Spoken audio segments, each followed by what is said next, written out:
بسم اللہ الرحمن الرحیم۔ باب الطواف بعد الصبح والعصر۔ یہ باب نماز فجر اور نماز عصر کے بعد طواف کے حکم کے بیان میں۔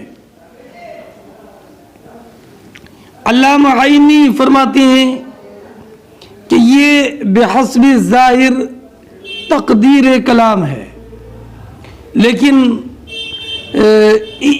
یہ کہا جائے کہ اس کی پوری تقدیر یہ ہے کہ باب فی بیان حکم الصلاۃ عقیب الطواف بعد صلاۃ الصبح و بعد صلاۃ العصر، کہ طواف کے بعد جو 2 رکعت نماز واجب الطواف پڑھی جاتی ہے، فجر کی نماز کے بعد اور عصر کی نماز کے بعد، اس نماز واجب الطواف کا ادا کرنا، اس کا حکم کیا ہے، اس حکم کے بیان میں یہ باب۔ اس لیے کہ نماز عصر یا نماز فجر کے بعد طواف کے جواز میں کوئی اختلاف نہیں ہے۔ عصر اور فجر کی نماز کے بعد بلا شبہ طواف سارے علماء کے نزدیک جائز ہے، لیکن 2 رکعت نماز واجب الطواف نماز فجر کے بعد سورج نکلنے سے پہلے یا نماز عصر کے بعد سورج غروب ہونے سے پہلے پڑھنا کیسا ہے، اس میں اختلاف ہے، اس میں اختلاف ہے۔ اس لیے امام بخاری رضی اللہ تعالیٰ عنہ کے اس باب کی تقدیر یہی ہے کہ یہ باب نماز فجر اور نماز عصر کے بعد طواف کے حکم بیان کرنے کے لیے معین نہیں ہے، بلکہ نماز عصر اور نماز فجر کے بعد جو 2 رکعت نماز واجب الطواف ہے، اس کی ادائیگی سے متعلق یہ باب ہے۔ فرماتے ہیں وَكَانَ ابن عمر يُصَلِّي رَكْعَتَيْ الطَّوَافِ مَا لَمْ تَطْلُعِ الشَّمْسُ، کہ حضرت عبداللہ ابن عمر رضی اللہ تعالی عنہ 2 رکعت نماز طواف کی اس وقت تک پڑھتے تھے جب تک سورج نہ نکلے، جب تک سورج نہ نکلے اس وقت تک نماز واجب الطواف 2 رکعت ادا کرتے تھے۔ اس سے معلوم ہوا کہ حضرت عبداللہ ابن عمر کا مذہب یہ ہے کہ نماز فجر کے بعد سورج نکلنے سے پہلے یہ 2 رکعت نماز واجب الطواف ادا کر سکتے ہیں۔ چنانچہ حضرت عمرو ابن دینار کی روایت ہے وَرَأَيْتُ ابن عمر طَافَ سَبْعًا بَعْدَ الْفَجْرِ، کہ میں نے عبداللہ ابن عمر کو دیکھا کہ آپ نے فجر کے بعد طواف کیا، 7 چکر لگائے، وَصَلَّى رَكْعَتَيْنِ وَرَاءَ الْمَقَامِ، اور مقام ابراہیم کے پاس 2 رکعت نماز پڑھی۔ اور تو اس سے یہ معلوم ہوا کہ 2 رکعت نماز واجب الطواف سورج نکلنے سے پہلے پڑھی جا سکتی ہے۔ یہی قول عطا کا ہے، طاؤس کا ہے اور قاسم کا ہے اور عروہ ابن زبیر، امام شافعی، امام احمد اور اسحاق کا ہے۔ اور لیکن حضرت امام مجاہد، سعید بن جبیر، حسن بصری، سفیان ثوری، امام اعظم، امام ابو یوسف، امام محمد، ان سب کا مذہب یہ ہے کہ نماز طواف عصر کے بعد پڑھنا مکروہ ہے جب تک کہ سورج غروب نہ ہو جائے، اور نماز فجر کے بعد مکروہ ہے جب تک کہ سورج طلوع نہ ہو جائے۔ اور ایک روایت میں امام مالک کا بھی یہی مذہب ہے۔ ان علماء کی دلیل ہے، امام اعظم کی دلیلیں وہ احادیث ہیں کہ جن احادیث میں سورج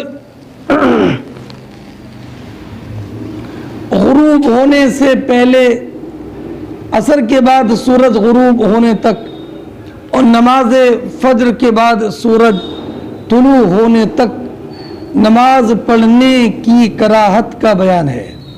چنانچہ عقبہ ابن عامر جونی کی روایت ہے، ثلاث ساعات کان رسول اللہ صلی اللہ علیہ وسلم نہانا ان نصلی فیہن، اور وہ 3 اوقات بیان فرمائے۔ یہ حدیث مواقیت الصلاۃ میں گزر چکی ہے۔ اور دوسری حدیث امام طحاوی نے اسناد صحیح کے ساتھ روایت کی ہے، امام بخاری کی تعلیق کے برخلاف۔ چنانچہ امام طحاوی فرماتے ہیں کہ حدثنا ابن خزیمہ حدثنا حجاج حدثنا حمام حدثنا نافع ان ابن عمر قدم عند صلاة الصبح، کہ حضرت عبداللہ ابن عمر صبح کی نماز کے وقت آئے، فطافا، تو آپ نے طواف کیا، ولم یصلی الا بعد ما طلعت الشمس، اور آپ نے 2 رکعت نماز واجب الطواف ادا نہیں کی یہاں تک کہ سورج طلوع ہونے کے بعد پڑھی۔ اور حضرت ایوب سختیانی نے نافع سے روایت کی کہ ان ابن عمر کان لا یطوف بعد صلاة العصر ولا بعد صلاة الصبح، کہ حضرت عبداللہ ابن عمر نماز عصر کے بعد اور نماز فجر کے بعد طواف نہیں کرتے تھے۔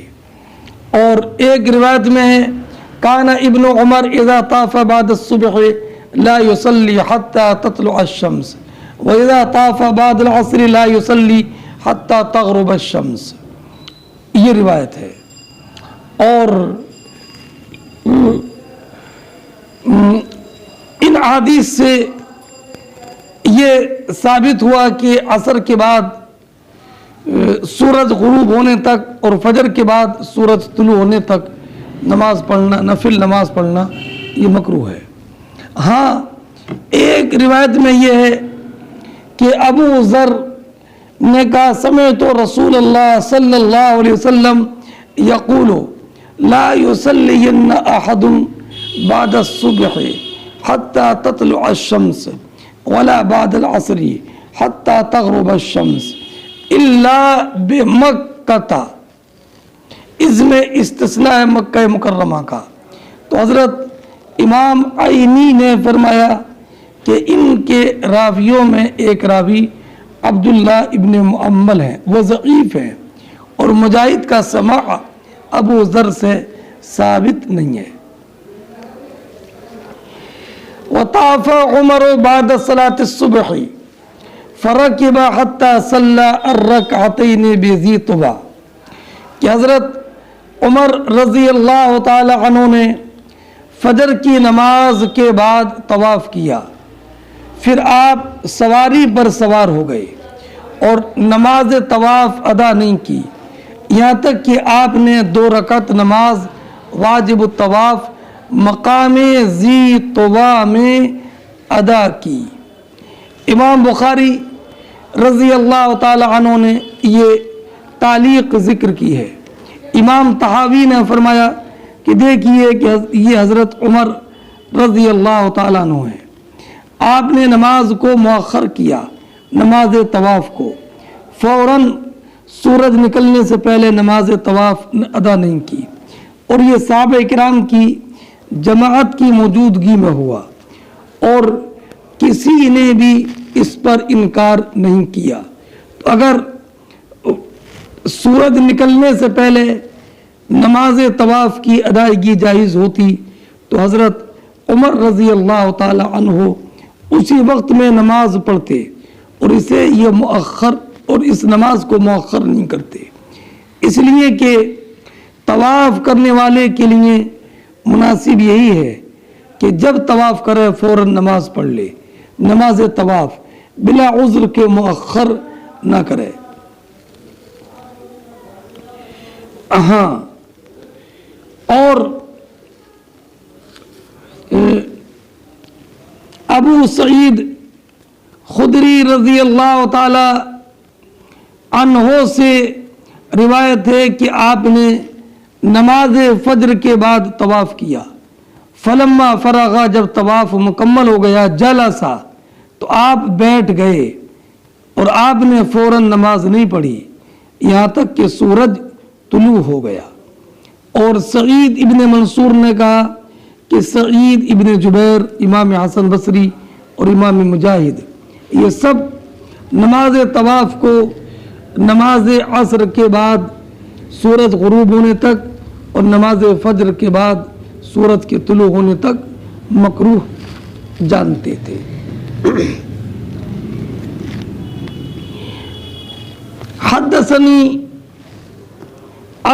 حدثنا الحسن ابن عمر بصری قال حدثنا يزيد بن زرع عن حبيب عن عطاء عن عروة عن عائشة أن ناسا طافوا بالبيت بعد صلاة الصبح ثم قعدوا إلى المذكر حتى إذا طلعت الشمس قاموا يصلون فقالت عائشة قعدوا حتى إذا كانت الساعة التي يقرأ فيها الصلاة قاموا يصلون.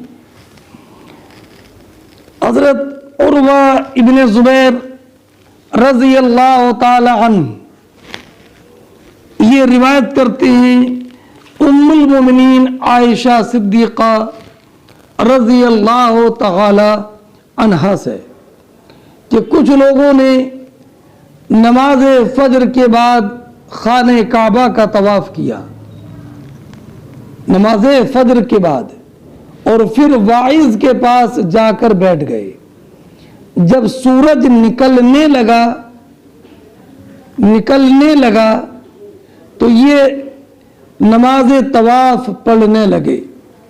تو حضرت ام المومنین عائشہ صدیقہ رضی اللہ تعالی عنہا نے فرمایا پہلے تو بیٹھے رہے اور نماز طواف نہیں پڑھی، اور جب سورج نکلنے لگا تو اب نماز طواف پڑھنے کے لیے کھڑے ہو گئے. تو فرمایا قعدوا حتی اذا کانت الساعہ، بیٹھے رہے جب وہ گھڑی آئی جس میں نماز پڑھنا مکروہ ہے تو نماز پڑھنے کھڑے ہو گئے. یہ حضرت عائشہ صدیقہ ام المومنین رضی اللہ تعالی عنہا نے بیان فرمایا. اس سے یہ معلوم ہوا کہ سورج نکلتے وقت میں نماز پڑھنا یہ مکروہ ہے. ہاں اب اور فرمایا کہ جب اس وقت نماز پڑھنا شروع کی جبکہ نماز پڑھنا مکروہ ہے، یعنی اور تاخیر کرنا چاہیے تھی جب سورج مکمل نکل آتا اس وقت میں نماز پڑھتے. سورج نکلنا شروع ہوا اور یہ نماز پڑھنا کھڑے ہو گئے ہے نا. تو اس کی دلیل حضرت عائشہ صدیقہ رضی اللہ تعالی عنہا کے نزدیک بھی نماز فجر کے بعد فوراً نماز فجر کے بعد سورج نکلنے سے پہلے نماز طواف پڑھنا، یہ عصر کے بعد سورج غروب ہونے سے پہلے نماز طواف پڑھنا 2 رکعت واجب الطواف پڑھنا یہ جائز نہیں ہے. چنانچہ حضرت عطا کی روایت ہے حضرت عائشہ صدیقہ رضی اللہ تعالی عنہ سے کہ حضرت عائشہ صدیقہ رضی اللہ تعالی عنہ نے فرمایا اذا اردت الطواف بالبیت بعد صلاة الفجر اب العصر فطف، کہ جب تم نماز فجر یا نماز عصر کے بعد بیت اللہ کے طواف کا ارادہ کرو تو طواف تو کر لو، وآخری الصلاۃ، اور نماز مؤخر کرو یہاں تک کہ سورج غروب ہو جائے، یہاں تک کہ سورج طلوع ہو جائے. فصلی لکل سبوع رکعتین، ہر طواف کے بعد 2 رکعت، ہر طواف کے 7 چکروں کے بعد 2 رکعت نماز پڑھو. فرماتے ہیں حدثنا ابراہیم بن المنذر قال حدثنا ابو زمرہ قال حدثنا موسیٰ بن عقبہ عن نافع ان عبداللہ بن عمر، حضرت عبداللہ ابن عمر بیان فرماتے ہیں کہ میں نے نبی کریم علیہ الصلوۃ والسلام کو سنا کہ آپ سورج کے طلوع ہونے کے وقت اور سورج کے غروب ہونے کے وقت نماز سے منع فرماتے تھے، اور یہ نماز سے منع کرنا، مطلقاً نماز سے منع کرنا، یہ نماز ہر نفل نماز سے منع کرنا یہ شامل ہے نماز واجب الطواف کو بھی۔ فرماتے ہیں حدثنا الحسن ابن محمد قال حدثنا عبیدہ ابن حمید قال حدثنی عبدالعزیز بن رفع قال رأيت عبد الله بن زبیر یطوف بعد الفجر ویصلی رکعتین، کہ میں نے عبداللہ ابن زبیر کو دیکھا۔ عبدالعزیز ابن رفع بیان کرتے ہیں کہ آپ فجر کے بعد طواف کرتے تھے اور 2 رکعت نماز پڑھتے تھے۔ عبدالعزیز کہتے ہیں کہ میں نے عبداللہ ابن زبیر کو عصر کے بعد 2 رکعت نماز پڑھتے ہوئے دیکھا، اور وہ بتاتے تھے کہ حضرت ام المومنین عائشہ صدیقہ رضی اللہ تعالی عنہ نے ان سے بیان کیا کہ جب بھی نبی کریم علیہ الصلوۃ والسلام عصر کے بعد آپ کے حجرے میں آئے تو آپ نے 2 رکعت نماز۔ باب المریض یطوف راکبا، یہ باب اس بیان میں کہ مریض سوار ہو کر طواف کر سکتا ہے۔ امام بخاری رضی اللہ تعالی عنہ یہ باب قائم کر کے یہ بتانا چاہتے ہیں کہ اگر کسی مرض کی وجہ سے پیدل طواف نہ کر سکے تو سوار ہو کر طواف کر سکتا ہے، لیکن اگر کوئی عذر نہ ہو تو پیدل طواف کرنا واجب ہے۔ حدثنا اسحاق الواسطی قال حدثنا خالد عن خالد الحذا عن اکرمہ عن ابن عباس ان رسول اللہ صلی اللہ علیہ وسلم طاف بالبیت وهو على بعیر كلما اتى الرکن اشار الیہ بشیء فی یدہ وکبر۔ فرماتے ہیں امام بخاری رضی اللہ تعالیٰ عنہ کہ ہم سے حدیث بیان کی اسحاق واسطی نے، انہوں نے کہا کہ ہم سے حدیث بیان کی خالد نے، وہ روایت کرتے ہیں خالد حذا سے، وہ روایت کرتے ہیں اکرمہ سے، وہ روایت کرتے ہیں حضرت عبداللہ ابن عباس رضی اللہ تعالی عنہما سے کہ نبی اکرم صلی اللہ تعالی علیہ وسلم نے کعبہ شریف کا طواف کیا اور آپ اس وقت اونٹ پر سوار تھے۔ کلما اتا علی الرکن، جب بھی آپ حجر اسود کے پاس آتے تو اپنے ہاتھ میں موجود کسی چیز کے ذریعے اس کی طرف اشارہ کر دیتے، وکبر، اور تکبیر کہتے۔ اگلی روایت پہلے اور سنیں۔ حدثنا عبداللہ بن مسلمہ قال حدثنا مالک عن محمد بن عبد الرحمن ابن نوفل عن عروہ عن زینب بنت ام سلمہ عن ام سلمہ قالت شکوت الى رسول اللہ صلی اللہ علیہ وسلم۔ حضرت زینب جو حضرت ام سلمہ ام المومنین رضی اللہ تعالی عنہا کی بیٹی ہیں، وہ بیان فرماتی ہیں کہ میری والدہ ام سلمہ نے بیان فرمایا کہ میں نے نبی اکرم علیہ الصلوۃ والسلام کی خدمت میں بیمار ہونے کی شکایت کی تو نبی اکرم علیہ الصلوۃ والسلام کی بارگاہ میں عرض کی، انی اشتکی، یا رسول اللہ میں بیمار ہوں۔ تو نبی اکرم علیہ الصلوۃ والسلام نے فرمایا تم لوگوں کے پیچھے سے سوار ہو کر طواف کر لو، فطفتو، تو میں نے طواف کر لیا۔ نبی اکرم علیہ الصلوۃ والسلام یصلی الی جنب البیت، بیت اللہ کے ایک پہلو میں نماز ادا کر رہے تھے، اور حضور سورہ طور کی تلاوت کر رہے تھے، حضور سورہ طور کی تلاوت کر رہے تھے۔ امام بخاری رضی اللہ تعالی عنہ نے یہ دو روایتیں ذکر کی ہیں، لیکن پہلی جو حدیث ہے جس میں نبی اکرم صلی اللہ تعالی علیہ وسلم کا کہ سوار ہو کر طواف کرنے کا ذکر ہے، یہ حدیث عنوان کے مطابق نہیں ہے، کیونکہ نبی کریم علیہ الصلوۃ والسلام کا طواف جو آپ نے سوار ہو کر کیا تھا وہ حجۃ الوداع کا موقع کا ہے، اور یہ سوار ہو کر طواف کرنا یہ مرض کی وجہ سے نہیں تھا، بلکہ نبی کریم صلی اللہ تعالی علیہ وسلم نے سوار ہو کر طواف اس لیے کیا تھا تاکہ لوگ آپ کو دیکھ سکیں اور سوال کر سکیں۔ باب سقایت الحاج، یہ باب اس بیان میں کہ حاجیوں کو پانی پلانا، حاجیوں کو پانی پلانا، حجاج کی خدمت زمانے جاہلیت میں بھی قریش کرتے تھے۔ حاجیوں کو پانی پلانے کی خدمت عبد مناف کے ذمے تھی، اس کے بعد میں ان کے بیٹے ہاشم، ان کے بعد میں عبد المطلب، ان کے بعد میں حضرت عباس رضی اللہ تعالی عنہ کے ذمے یہ خدمت رہی، اسلام میں بھی اور دور جاہلیت میں بھی۔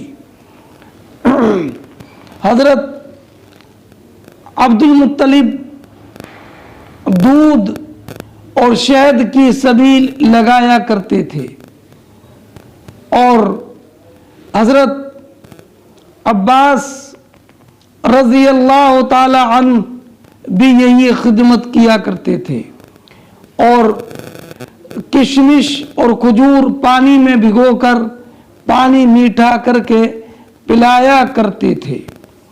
تو حاجیوں کو پانی پلانے کی خدمت حضرت عباس کے سپرد تھی، یہ آپ ذہن نشین رکھیے گا۔ اس کے بعد حدیث پاک سنیے۔ حدثنا عبداللہ ابن محمد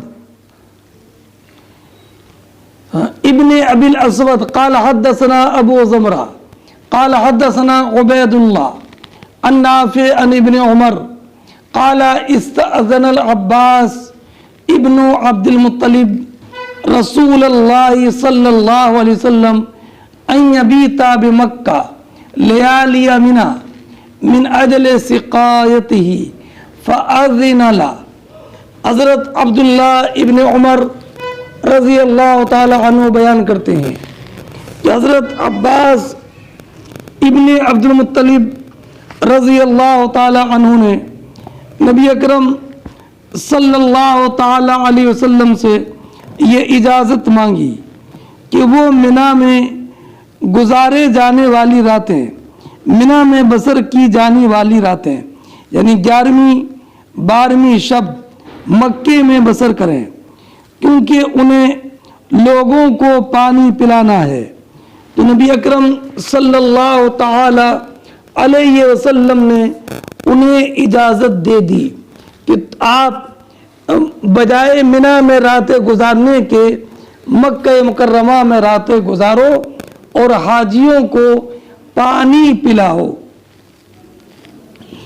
یہ 11ویں اور 12ویں رات ذی الحجہ کی لیالی منی کی راتیں کہلاتی ہیں۔ اس سے ایک بات یہ معلوم ہوئی کہ ایام تشریق کی راتیں منی میں گزارنا یہ سنت ہے جو امام اعظم کا مذہب ہے، اور یہ بھی معلوم ہوا کہ جن لوگوں کو حاجیوں کو پانی پلانا ہے اگر وہ یہ راتیں منا میں نہ گزاریں اور مکہ مکرمہ چلے جائیں تاکہ رات میں لوگوں کو آب زمزم پلائیں تو اور آب زمزم یا اور پانی جو ہے وہ حوضوں میں بھر دیں، حاجیوں کے لیے سبیل لگائیں تو ان کے لیے مکہ مکرمہ میں جانا جائز ہے۔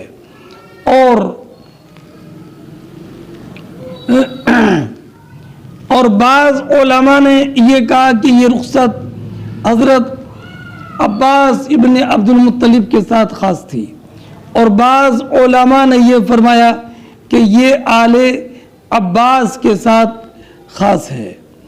اور یاد رکھیے جو میں نے ابھی آپ کو بتایا کہ منا میں یہ راتیں گزارنا یہ سنت ہے۔ امام قرطبی نے فرمایا المبیت بمنا لیال التشریق من سنن الحج بلا خلاف الا لذوی السقایا، کہ ایام تشریق کی راتیں منا میں گزارنا یہ سنن حج سے ہے بالاتفاق، مگر ان حضرات کے لیے کہ جو حاجیوں کو پانی پلاتے ہیں ان کے لیے اجازت ہے کہ وہ رات منا میں نہ گزاریں، مکہ مکرمہ میں چلے جائیں۔ اور اس سے یہ بھی معلوم ہوا کہ رات منا میں گزارنا ہے، ورنہ حضرت عباس نبی اکرم علیہ الصلوۃ سے اجازت کیوں لیتے؟ ہاں اگر کچھ معذوری اور مجبوری ہے تو وہ الگ ہے، کہ جیسے کسی انسان کا مال ہے، اگر وہ رات منا میں گزارے تو مال ضائع ہونے کا اندیشہ ہو، یا سخت مریض ہے کہ اس کو دوائی لینے کی ضرورت ہے اور وہ منا میں ممکن اس کے لیے نہ ہو، اور یا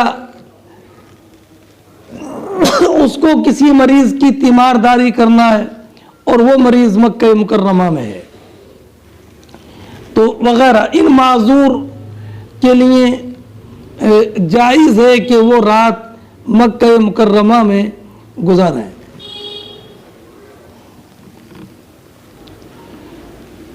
اگلی روایت دیکھیں، حدثنا اسحاق ابن شاہین قال حدثنا خالد عن خالد عن اکرمہ عن ابن عباس ان رسول اللہ صلی اللہ علیہ وسلم جاء الى السقایا فاستسقى فقال العباس یا فضل اذهب الى امك فأتی رسول اللہ صلی اللہ علیہ وسلم بشراب من عندها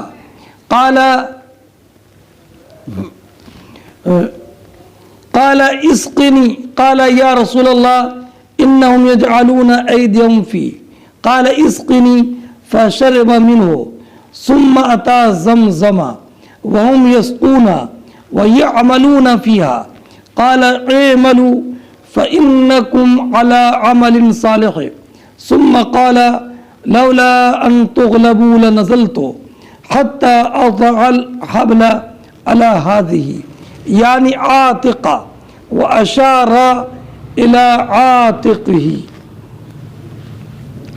فرماتے ہیں حضرت عبداللہ ابن عباس رضی اللہ تعالی عنہ کہ نبی اکرم صلی اللہ تعالی علیہ وسلم پانی پلانے والوں کے پاس تشریف لائے تو آپ نے ان سے پانی مانگا، تو حضرت عباس ابن عبد المطلب رضی اللہ تعالی عنہ نے فرمایا اپنے بیٹے فضل سے، اے فضل اپنی والدہ کے پاس جاؤ۔ والدہ کون؟ حضرت فضل کی